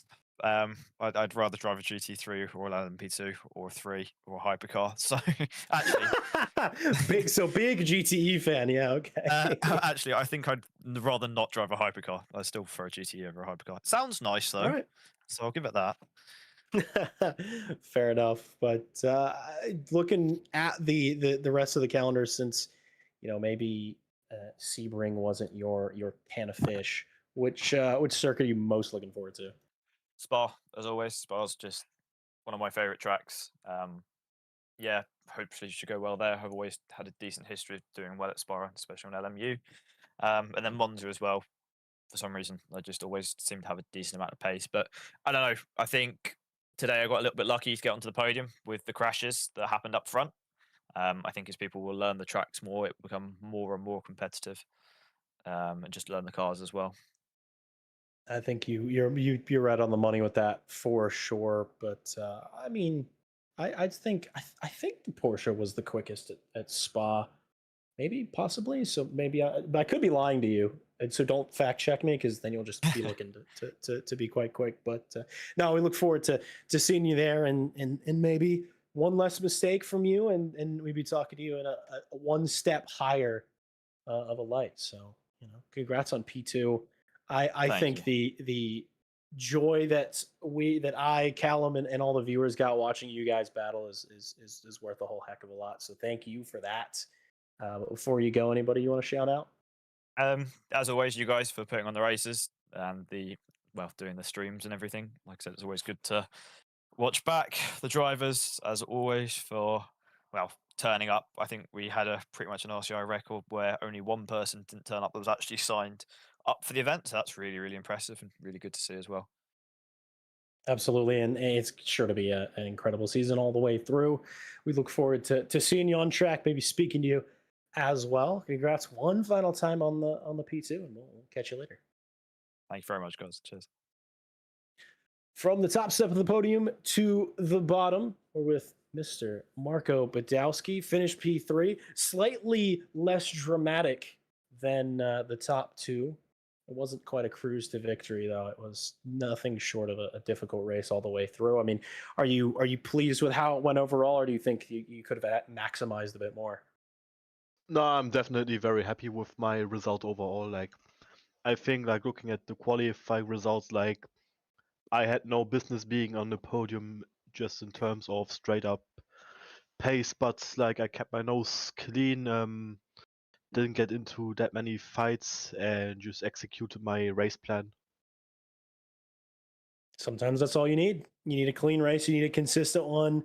Keep it between the lines. Sebring asks that in spades for sure. And are you a big Sebring fan? I feel like there's a lot of Sebring haters out there.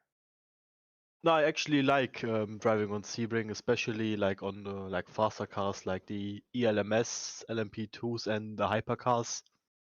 It's just a very challenging circuit, but it really rewards you when you get the corners right. That's what makes me enjoy racing tracks. Love to hear it. It is one of my two home circuits, so I always appreciate it when nice things are said about Sebring. I think it's incredible. I can't drive it worth much of anything, which is why I like watching you guys do it so freaking well. And before you go, any shout outs you want to make? Yeah, shout out to everyone who turned up today. Like, I just heard that like only one person didn't attend the race today. And also like shout out to the people who finish P1 and P2. Like, their pace was just too much for me to handle in the end. Like, especially in the middle of the second stint where my tires dropped off. Well, congrats on a fantastic result from you. A great podium, a good start to the season for sure, and best of luck. Yep, thank you very much. We may be on a new sim for Monday Champs, but one thing we'll always say the same. Up next, we got the Varga report. Peter, how are you doing? How are you feeling? Difficult race out there. Fun fight with Mike Redford. At least it looked fun. We spent a whole lot of time watching you guys dish it out. But you feeling good after today's race? I'm feeling good. I give you guys something to enjoy from my side. That is not my car being in position it should not be. I have to say I really enjoyed that fight, even though I didn't manage to pass you in the end. But it was really enjoyable. It gave me something to do for the second half of the stint instead of driving on my own. So yeah, I enjoyed it. I have to say Sebring is probably one of my weakest circuits here. Second weakest is coming up with Algarve, but these cars are so enjoyable, man. I know all of us are enjoying GT3s and they are the mainstay, but there is just something about these GTEs. They are just so much more alive as a race car compared to the GT3s. So just keeping it on a circuit is a little bit more of a challenge. It gives you something to look out for instead of just circling around with the GT3s.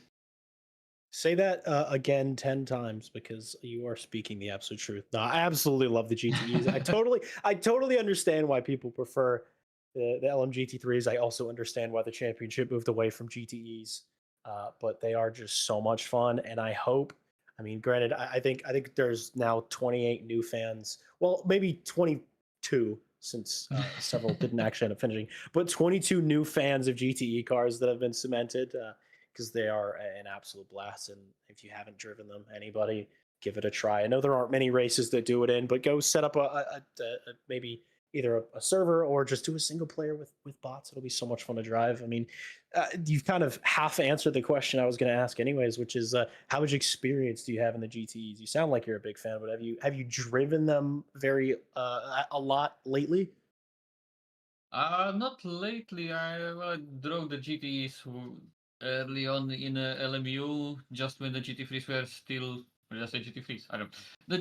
The Grand Tour Endurance. I just drove them when the GT3s were still kind of new in LMU. So I was just they were still kind of the mainstay in the daily events, and I think we did some one-off events or one GT championship if I remember correctly. But yeah, they just hold a special place in my heart, and so I'm very happy that the RCI decided to make this choice this once. I think you're absolutely right. We've said it several times, and I know he's listening now intently, but hats off to Kevin Boss. He absolutely nailed it. He told me about this idea many, many months ago. I cheered him on and said, "You better, because if you change your mind, I'll come and do something that I can't say out loud because my lawyer wouldn't recommend it." But no, it's been great. This first round has been incredible. It will continue to be throughout, and we look forward to seeing you drive and having you with us for interviews for the Varga report, of course. And congrats on a fun race, if anything else, and because it's Sebring, congrats on making it to the finish. Yeah, and I think for many it was a race of just finish. We saw it especially on the first few laps where things have just started happening. So few free places came up. Yeah, I think Algarve is gonna be a little bit of the same. Not because of the bumps, but because of how the elevation goes around there. You have lots of acceleration zones that are going uphill or just blind braking zones. So it's very easy to snatch a brake. So yeah, it's also gonna be one of those. Do not lock up the tires and lose 20% of tire wear in one corner. Basically, I think you're right on the money. And before you go, Peter, anybody you want to shout out? Shout out to Joe Dover for sending me setup 5 minutes before the quali. For the setup that I did not even ask for. He just sent it to me out of nowhere. Like if He's someone that deserves guy. a little bit, yeah. If someone deserves a love here, it is definitely Joe. Oh, absolutely, Joe. We love you. And but yeah, thank you so much for joining us, Peter Varga, and we look forward to continuing the Varga reports. Mr. Zeno Vandrisha, down to you, and it certainly wasn't easy, as was the case for majority of the cars on this grid. But I mean, car you probably haven't driven in a while. One of the more difficult tracks on Le Mans Ultimate. How are you feeling at the end of it? Uh, yeah, well, first of all, I'm surprised I even finished the race. Um, it was fun. I mean, it's like you said, it was a need for me a long time ago since I driven these cars. The last time was actually when I just started playing LMU. So once I switched to hypercar, I never went back. So it's been a while. It was difficult. It was fun. I like these cars actually a lot more than GT3, LMP2, maybe not LMP3, but yeah, they just feel alive. Like you can really push them. Of course, don't over push it like I did, but yeah, it was a lot of fun. It absolutely, and I said the exact same thing to Varga because he said the exact same thing about them feeling alive. I said say that 10 times out loud because more people need to give these cars a shot. They're just so much fun. and they don't really feel like anything else in LMU, and I think part of that is because they're I guess old compared to everything else. I don't think they've been touched in about a year and a half in terms of updates, and they were left in such a really fun place. And outside of obviously today, when do you think was the last time you drove one?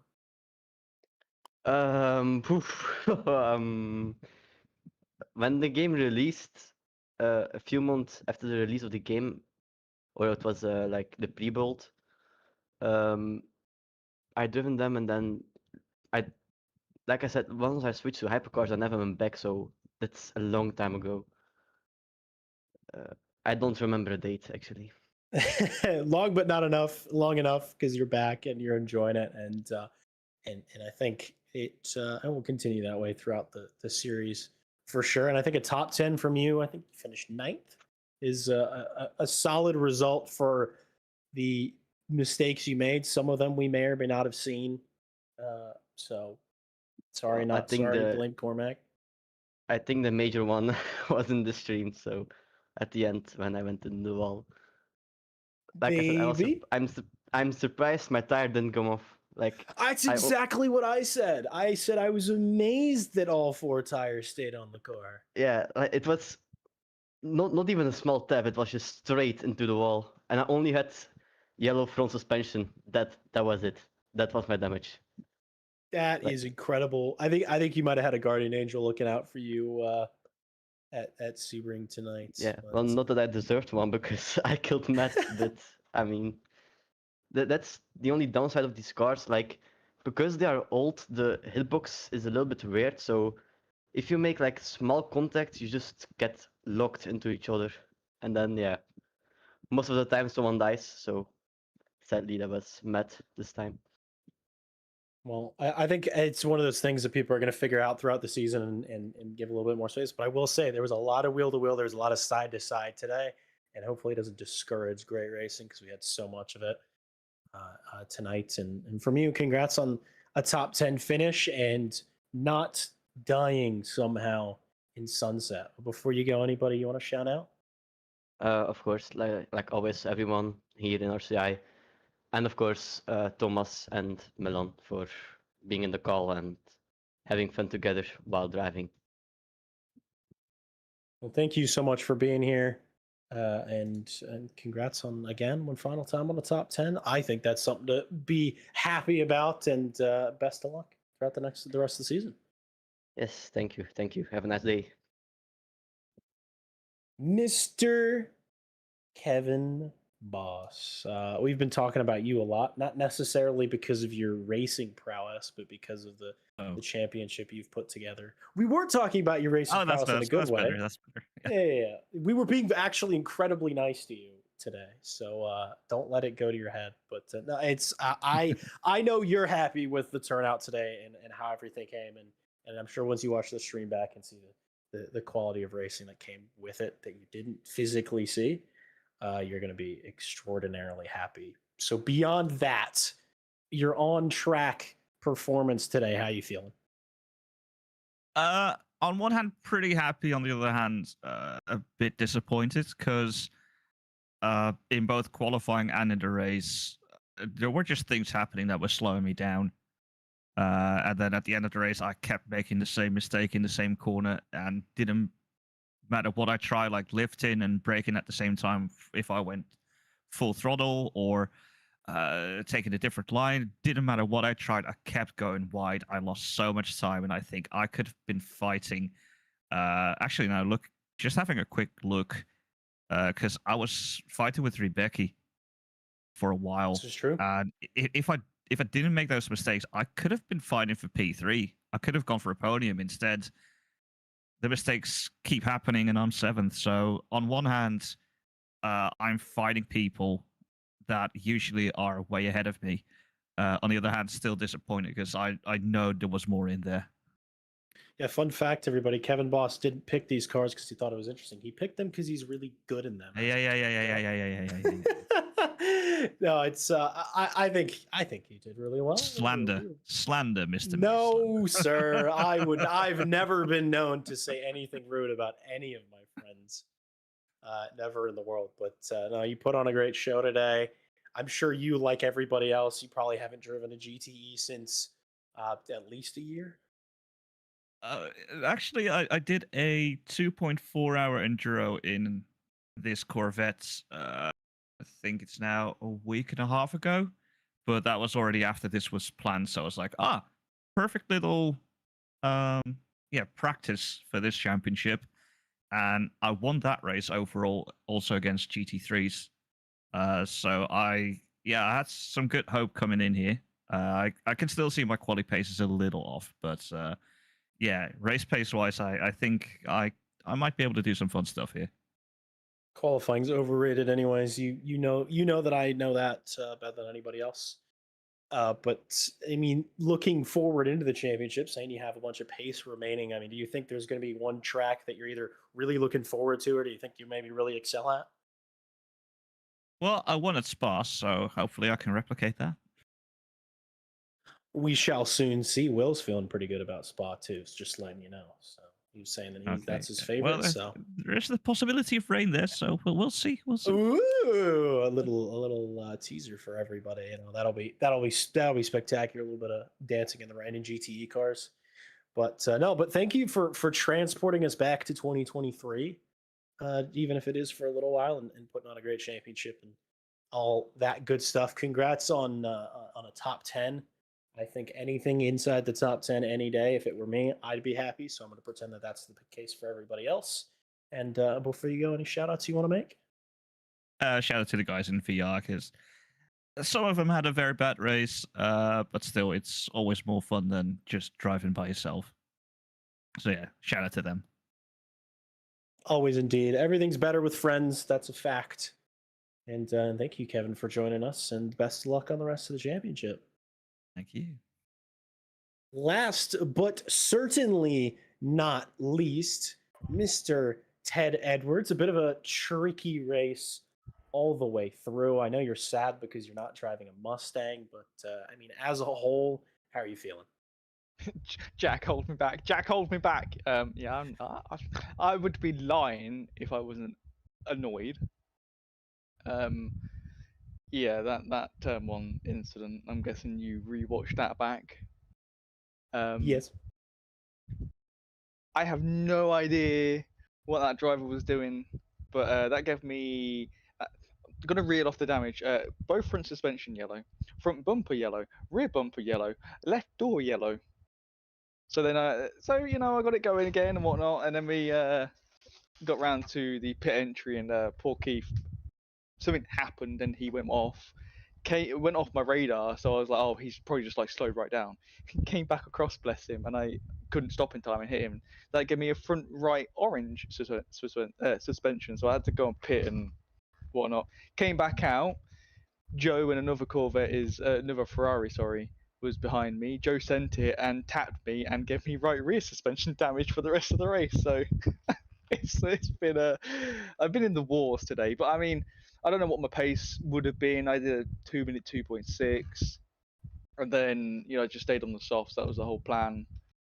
And I had to pit twice for fuel. So did the other guy that I was fighting with. I think it was a yellow Corvette, and he got me second to last corner on the last lap. He was just second and a half quicker than me. I don't know if it was the suspension and the rear diffuser being broken again, but he just gained 10 seconds back on me like it was nothing with like 4 laps to go.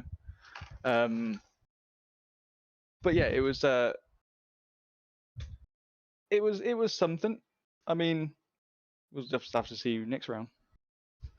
Yeah, and I know you are. I think had driven the GTs a little bit, but sort of got into LMU proper later in the life cycle. So to really be hitting the GTEs for the first time in real anger. I mean, are you enjoying it so far? Are you excited for the rest? So the last time I touched them was when the game first came out, when we had just GTEs and not GT3s. So, and I drove the Aston then, and it sort of feels very similar because I don't think they've really done too much different, unlike GT3 tires and hypercar tires and whatnot. So it sort of feels all right, and the tire wear was amazing for me. I don't know if it was the Aston, I don't know if it was me or both, but some others were like, well, we're going to take softs because it seems what everyone's taking basically. But mine wore less than everyone's, and I think my softs were wearing the same as Redford's mediums, which was weird. And then we had the same. I think it was basically the same wear at the end of the race. But yeah, so driving it again, I mean, it was fun. I went into the race thinking I'm going to be really slow. I was really slow. Then I found the pace. Then I did a decent quali, and it's just a shame I couldn't. It's just a shame I couldn't actually race everyone on the same lap. But I mean, when I came out of the pits and I got the damage from Joe, but was in front of Kevin and some others, and I was keeping pace with them. So it's nice to know that I've got the pace there. I just would like to be on the same lap so I can actually fight people and not have to let them through when they get 3/10 behind me. But no, it was fun. I think a lot of that is just the Sebring effect. It's just how it is sometimes. So hopefully next time around, or from now on this championship, you get a little bit luckier, and maybe then we can see you doing some Ted Sens, maybe in a GTE. That could be nice. But I wanted to, but that guy got away from me up to sunset. Else I would have given you a nice a nice send, but he was just too far ahead. Listen, as far as the last lap was concerned, we were covered for action, so I wouldn't sweat too much. But I'd say, regardless, given all of your strife today, congrats on still getting it across the line, still finishing the race. And P20, top 20, I'll take it. Hey, there you go, top 20 out of 28. So could be worse. No, that was last. Congrats on that. Congrats on finishing the race. Before you go, anybody you want to shout out? I want to shout out you guys for broadcasting, everyone who watched at home, and I want to shout out all the Vulcan guys for keeping me entertained while I'm damaged and bruised, and it was good. And I felt sorry for some of them. I know Kevin was just struggling. Will had some problems but kept it going, and Grim did amazing. He went into practice and stuff, and he wasn't that quick. He then followed me in qualifying, learnt the line. And he just was quick, and like props to him for doing that, especially on a controller. I couldn't do it, but yeah, no, thank you to the Vulcan guys for keeping my spirits high. Well, thank you, Ted, for joining us. Best of luck on the rest of the season, and I'm sure we'll chat with you soon. Thank you. That will bring us to a close here for round 1 of GTE Masters, ladies and gentlemen. If you're interested in joining this or any of the events we do here on RCI, check the description, check out the Discord, head over to SimGrid. Everything you need to know can be found in both of those places. Lots of things going on, lots of things to come soon. Make sure to check back with us here on RCI TV for the race on Thursday. Like Callum alluded to earlier on, 5 drivers in contention for winning this championship, and it's going to be an absolute fantastic race at Imola in some LMP2 cars in some weather. So that's to look forward to. More going on as well. Final thank you to our wonderful partners, Coach Dave Delta, Moser Racing, Greenman Gaming, and of course, Motorsport UK. Thank you to all of you for joining us and watching. Thank you to all of the drivers, and thank you to my co-host, Mr. Callum Kerrigan, and Mr. Cormac Malloy for making this pretty and fun and awesome. Have a wonderful rest of your day. Hopefully you had a good start to your week. We look forward to being with you on Thursday. And from us here at Racing Club International, have a great night. You ready? 3,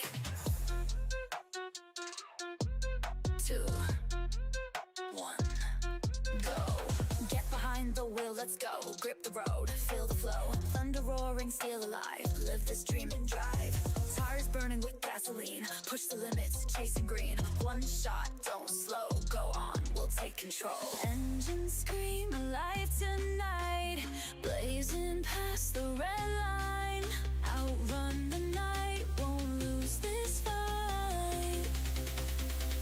Follow the road, red line for show. We're chasing taillights, don't let go. Under the stars, we'll go so far. This is who we are. Chasing taillights. Chasing taillights. Chasing taillights.